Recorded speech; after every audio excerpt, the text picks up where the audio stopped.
आज हम लोग क्लास 10 के एनसीईआरटी के एक्सरसाइज 5.2 के 11 से 20 नंबर क्वेश्चंस का सॉल्यूशन देखेंगे। क्वेश्चन नंबर 11 में क्या कह रहा है? Which term of the AP 3, 15, 27, 39 dash dash will be 132 more than it's 54 term. ये क्वेश्चन क्या कह रहा है कि कौन सा टर्म एपी का 132 ज्यादा है इसके 54th टर्म से। तो एपी क्या दिया हुआ है? 3, 15, 27, 39। तो सबसे पहले हम लोग इसका 54th टर्म को निकालेंगे। तो यहाँ a इज इक्वल टू क्या हो जाएगा? 3, d is equal to 15 minus 3 is equal to 12। तो a 54 पहले निकालेंगे। तो a 54 is equal to a plus 53d। तो a का वैल्यू डालेंगे 3 प्लस 53 इंटू 12, कैलकुलेट करेंगे तो 639 आएगा। तो ये इसका क्या हो गया? 54 टर्म हो गया। अब क्वेश्चन के अनुसार कह रहा है कि कौन सा टर्म इसका 54 टर्म से 132 ज्यादा होगा। तो हम लोग मानते हैं कि let an be the n एक टर्म है जो कि 132 ज्यादा है किससे? इसके 54th टर्म से। तो an इज इक्वल टू क्या हो जाएगा? a 54 plus 132। an is equal to a 54 का वैल्यू डालेंगे तो 639 प्लस 132 इज इक्वल टू 771। तो an का वैल्यू क्या हो गया? 771 हो गया। तो फॉर्मूला क्या होता है? an is equal to a plus n minus 1 into D. तो 771 इज इक्वल टू a का value 3 plus n minus 1 into 12। इसे कैलकुलेट करेंगे तो n माइनस 1 का वैल्यू क्या आ जाएगा? 64 आ जाएगा। तो इसलिए n इज इक्वल टू क्या होगा? 64 plus 1 is equal to 65। Thus, 132 is more than 54 term is 65 term। यानी 54 टर्म से 132 ज्यादा है कौन सा? 65 टर्म। अब हम लोग क्वेश्चन नंबर 12 देखते हैं। 2 APs have the same common difference। दो AP का क्या है? सेम कॉमन डिफरेंस है। The difference between their 100 term is 100। जो डिफरेंस है दोनों एपी का, दोनों एपी के 100 टर्म का वो 100 है। तो what is the difference between their 1000 terms? तो इसके 1000 टर्म का, दोनों एपी के 1000 टर्म का डिफरेंस क्या होगा यह पूछ रहा है। इसका सॉल्यूशन देखते हैं। Let for the first AP the first term a and common difference d। चूंकि क्वेश्चन में दो एपी के बारे में चर्चा की गई है, इसलिए सबसे पहले फर्स्ट एपी के बारे में देखते हैं। तो फर्स्ट एपी के लिए फर्स्ट टर्म a मान लिए, कॉमन डिफरेंस d मान लिए। तो शुरू में 100 टर्म के बारे में बोला गया है, इसलिए a 100 इज इक्वल टू क्या हो जाएगा? a plus 99d। Again for the second AP, अब दूसरे एपी के लिए फर्स्ट टर्म हम लोग क्या मानते हैं? a डैश मान लिए और कॉमन डिफरेंस जो है d मान लिए। तो a dash 100 is equal to क्या हो जाएगा? a dash plus 99d। तो अकॉर्डिंग टू क्वेश्चन, क्वेश्चन के अनुसार क्वेश्चन में क्या कह रहा है कि दोनों जो एपी है उसका 100 टर्म का जो डिफरेंस है वो 100 है।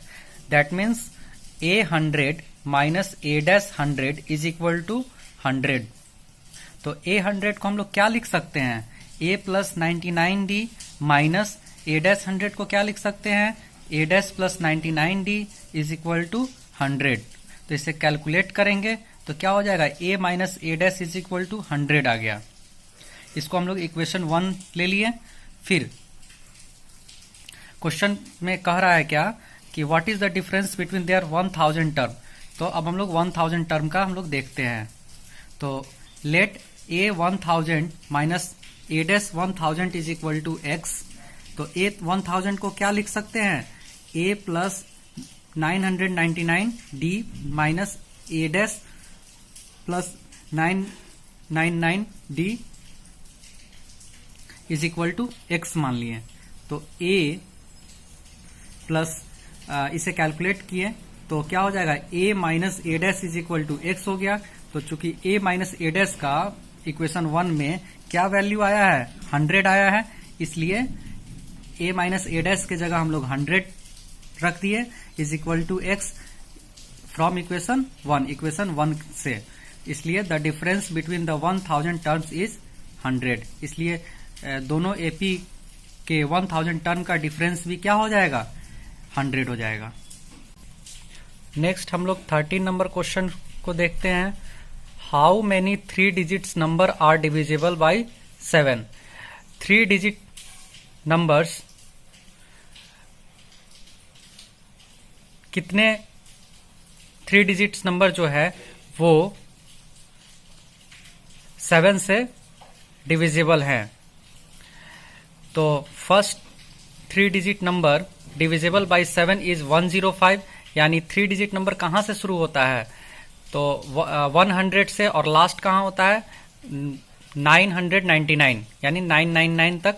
तो हम लोगों को क्या निकालना है कि 3 डिजिट नंबर जो 7 से डिविजिबल हो, यानी 100 से 999 के बीच का सारे नंबर्स जो 7 से डिविजिबल हो उसे हम लोग को निकालना है। तो first 3 digit number divisible by 7 क्या हो जाएगा, 105 हो जाएगा, और last 3 digit number divisible by 7 is 994 हो जाएगा। तो एपी क्या हो गया, 105, अब 7 का डिफरेंस कर देंगे, 105, फिर 112, फिर 119 डैश डैश कहां तक चला जाएगा, वो लास्ट एन क्या दिया हुआ है, एन हम लोग क्या निकाले हैं 994। तो here a is equal to 105, d is equal to A2 minus A1 होता है, तो 112 minus 105 is equal to 7, n is equal to 994। तो हम लोगों को एन का वैल्यू निकालना है, यानी नंबर ऑफ टर्म्स निकालना है, कितने नंबर ऑफ टर्म्स होंगे। तो एन इज इक्वल टू क्या होता है, A plus N minus 1 into D, तो 994 is equal to 105 plus N minus 1 into 7। इसे कैलकुलेट करेंगे तो एन माइनस 1 का वैल्यू आ जाएगा 127। तो n इज इक्वल टू क्या हो जाएगा, 127 प्लस 1 यानी 128। thus 128 numbers of 3 digit are divisible by 7, यानी टोटल 100 से 999 के बीच 128 नंबर्स होंगे जो 128 नंबर्स होंगे जो 7 से डिविजिबल होंगे। अब नेक्स्ट क्वेश्चन देखते हैं 40 number. How many multiples of 4 lie between 10 and 250, यानी 4 से डिविजिबल होने वाले जो नंबर हैं, 4 के मल्टीपल जो हैं वो 10 और 250 के बीच में कितने हैं, ये पूछा जा रहा है। तो फर्स्ट मल्टीपल ऑफ 4 क्या हो जाएंगे, 10 के बाद 4 के टेबल में क्या आता है फर्स्ट, तो 12 आता है, और जो the multiple of 4 just below 250, और 250 से जस्ट पहले कौन ऐसा नंबर है जो 4 से कट सकता है, तो वो 248 हो जाएगा। तो एपी क्या हो जाएगा, 12 हो जाएगा, 16 हो जाएगा, 20 हो जाएगा, डैश डैश 248। इसको निकालने का सबसे अच्छा तरीका होता है, सबसे पहले फर्स्ट वाले को निकाल लीजिए, तो 12 हो गया, और 4 से पूछ रहा है तो 4 का डिफरेंस कर दीजिए, तो 12 प्लस 4 करेंगे तो 16, 16 प्लस 4 करेंगे तो 20, और लास्ट वाले को जो क्वेश्चन में दिया हुआ है उससे पहले एक एक पीछे करते जाएंगे कि कौन सा 4 से कट रहा है, तो 248 ही लास्ट होगा जो कि 4 से डिवाइड हो रहा है। हियर ए का वैल्यू क्या हो गया, 12 हो गया, डी इज इक्वल टू क्या हो जाएगा, 16 माइनस 12 इज इक्वल टू 4 हो जाएगा, ए एन यानी लास्ट टर्म क्या हो जाएगा, 248 हो जाएगा। तो नंबर ऑफ टर्म्स पूछे जा रहे हैं, यानी कितने नंबर इसमें होंगे। तो सेम वैसे ही N is equal to A plus N minus 1 into D, तो एन का वैल्यू क्या है, 248 है, ए का वैल्यू 12 है, प्लस एन माइनस 1 इंटू 4। इसे कैलकुलेट करेंगे तो एन माइनस 1 का वैल्यू क्या हो जाएगा, 59 हो जाएगा। तो n इज इक्वल टू क्या हो जाएगा, 59 प्लस 1 यानी 60। thus the required number of terms is 60, यानी 10 और 250 के बीच में 4 से डिवाइड होने वाले 60 नंबर होंगे। अब हम लोग 15 नंबर देखते हैं। क्वेश्चन क्या दिया है, for what value of n are the nth terms of 2 APs 63, 65, 67 dash dash and 3, 10, 17 dash dash equal. यानी कि इसका अर्थ है कि n का कौन सा वैल्यू होगा जो दोनों APs में सेम होंगे। तो सॉल्यूशन इसका देखते हैं। फॉर द फर्स्ट AP क्या दिया हुआ है, 63, 65, 67 dash dash, here A is equal to 63, D is equal to A2 minus A1 is equal to 65 minus 63 is equal to 2। तो AN इज इक्वल टू क्या होता है, A plus N minus 1 into D। तो AN is equal to क्या हो गया, 63 plus N minus 1 into 2। ये first AP का निकल गया। फिर सेकेंड AP का देखते हैं, 3, 10, 17 डैश डैश। तो यहाँ A is equal to 3, D is equal to 10 minus 3 is equal to 7। तो AN सेकेंड AP के लिए AN क्या हो जाएगा, A plus N minus 1 into D होगा। तो A का value 3 plus N minus 1 into 7। Now according to the condition, question के अनुसार क्या कह रहा है कि ये जो है इसका AN जो है इसके AN के इक्वल है। तो 3 प्लस फर्स्ट वाले का देखिए यहाँ क्या आया है फर्स्ट वाले के लिए। देखिए फर्स्ट वाले में क्या दिया हुआ है, 63 plus N minus 1 into 2 AN का वैल्यू आया है। सेकेंड वाले में AN का वैल्यू क्या आया है, 3 प्लस N माइनस 1 इंटू 7। तो क्वेश्चन के अनुसार दोनों इक्वल है। तो 3 plus N minus 1 into 7 is equal to 63 plus N minus 1 into 2। तो इसे हम लोग कैलकुलेट किए हैं। तो n वाले टर्म को एक साथ कर दिए हैं और बाकी टर्म को एक साथ कर दिए हैं। तो इसे हम लोग फिर कैलकुलेट करेंगे तो क्या आ जाएगा, 7n minus 7 minus 2n plus 2 is equal to 60 हो जाएगा। तो 5n minus 5 is equal to 60। तो 5n is equal to 60 plus 5 is equal to 65। तो n का वैल्यू क्या हो जाएगा, 65 by 5 is equal to 13। Thus the 13 term of the 2 given APs are equal. यानी दोनों APs का, दोनों जो अलग अलग नंबर जो APs दिया हुआ है उसका 13 टर्म क्या हो जाएगा, इक्वल हो जाएगा। अब हम लोग नेक्स्ट क्वेश्चन को देखते हैं। 16 नंबर क्या दिया हुआ है, determine the AP whose third term is 16 and the 7th term exceeds the 5th term by 12। यानी AP को निकालना है जिसका थर्ड टर्म 16 है और 7th टर्म जो उसका है वो 5th टर्म से कितना ज्यादा है, 12 ज्यादा है। तो सबसे पहले हम लोग थर्ड टर्म का देखते हैं। Given A3 is equal to क्या दिया हुआ है, 16 दिया हुआ है। तो A3 का मतलब क्या होता है, A plus 2D is equal to 16। इसे हम लोग इक्वेशन नंबर 1 ले लेते हैं। Again A7 is equal to क्या हो दिया हुआ है, क्या होता है, A प्लस 6D होता है। और A5 इज इक्वल टू क्या होता है, A प्लस 4D होता है। तो अकॉर्डिंग टू द क्वेश्चन के अनुसार क्वेश्चन में क्या कह रहा है कि इसका जो 7th टर्म है वो 5th टर्म से 12 ज्यादा है। तो क्या हो जाएगा, A7 minus A5 is equal to 12। तो क्या होगा, A7 का मतलब क्या होता है, A plus 6D minus A plus 4D is equal to 12। तो इसे हम लोग फिर कैलकुलेट करेंगे। तो 2D इज इक्वल टू 12। तो D का वैल्यू क्या हो जाएगा, 6 हो जाएगा। तो putting the value of D in equation 1। अब D का वैल्यू किस में रखेंगे, इक्वेशन 1 में रखेंगे। तो क्या हो जाएगा, A plus 2D is equal to 16। तो A plus 2 into 6 is equal to 16। तो A का वैल्यू क्या हो जाएगा, 4 हो जाएगा। यानी फर्स्ट टर्म 4 हो गया और कॉमन डिफरेंस 6 हो गया। तो रिक्वायर्ड AP क्या हो जाएगा, 4 और 6 के डिफरेंस हम लोग निकाल लेंगे, 4, 10, 16, 22 डैश डैश। अब हम लोग नंबर 17 देखते हैं। Find the 20th term from the last term of the AP। यानी इसमें 20th टर्म निकालना है, कहाँ से, लास्ट टर्म से निकालना है। ऐसा हम लोग पिछले वीडियो में भी देखे थे, फिर आज भी बता देते हैं। तो क्या दिया हुआ है AP 3, 8, 13 and dash dash dash 253। तो वी हैव लास्ट टर्म क्या दिया हुआ है 253 दिया हुआ है। d is equal to 8 minus 3 यानी 5 हो जाएगा।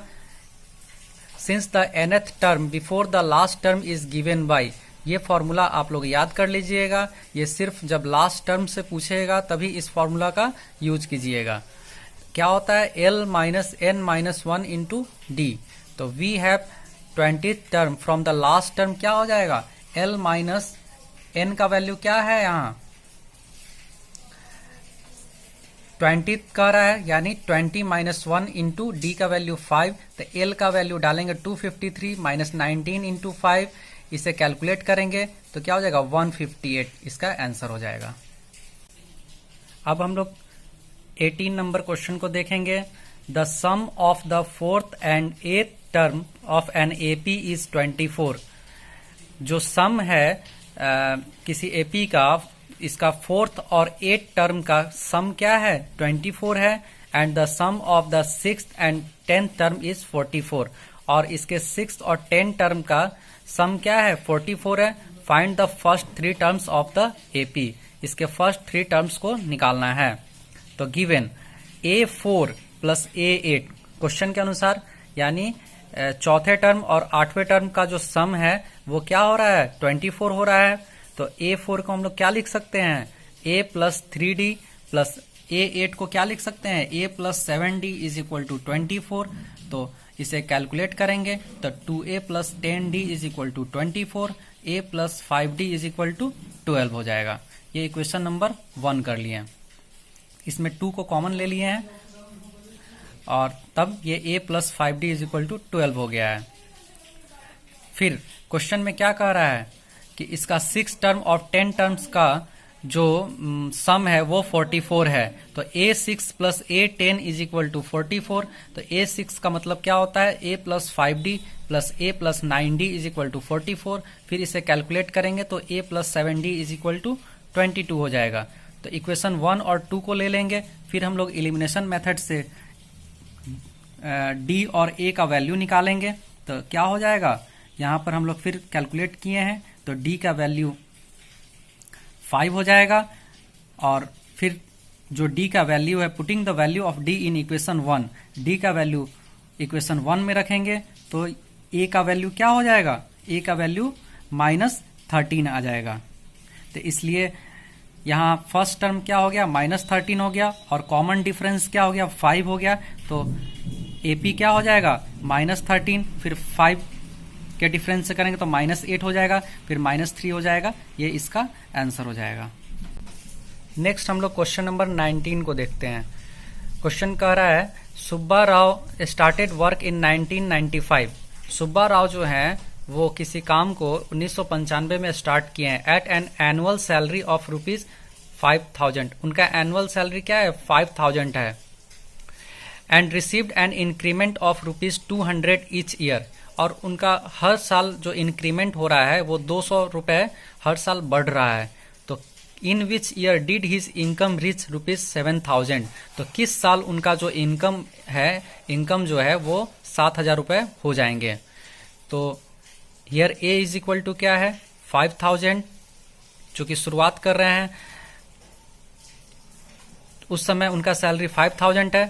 D इज इक्वल टू 200, क्योंकि हर साल इंक्रीमेंट जो हो रहा है वो 200 रुपए हो रहा है। और AN इज इक्वल टू 7000, क्योंकि यहाँ लास्ट पूछा जा रहा है कि इनका 7000 किस साल होगा। तो यहाँ N का वैल्यू निकालना है।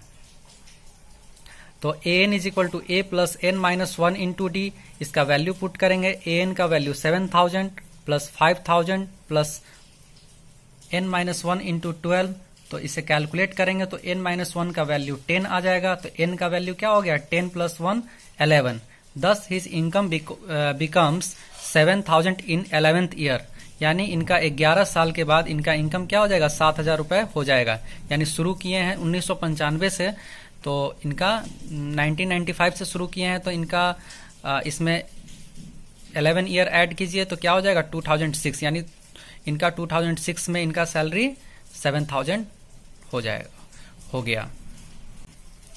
अब हम लोग क्वेश्चन नंबर 20 देखते हैं। Ramkali saved ₹5 in first week of a year. Ramkali जो है वो सेव करती है 5 रुपए साल के फर्स्ट वीक में, and then increased her weekly savings by ₹1.75, और वो अपना वीकली सेविंग्स को इंक्रीज करती है हर सप्ताह 1.75 रुपए इंक्रीज करती है। यानी पहले क्या करती है, शुरू में फर्स्ट साल के प्रथम सप्ताह में 5 रुपए जमा करती है, और अगले सप्ताह में ₹1.75 बढ़ाकर जमा करती है, यानी ₹6.75 जमा करती है।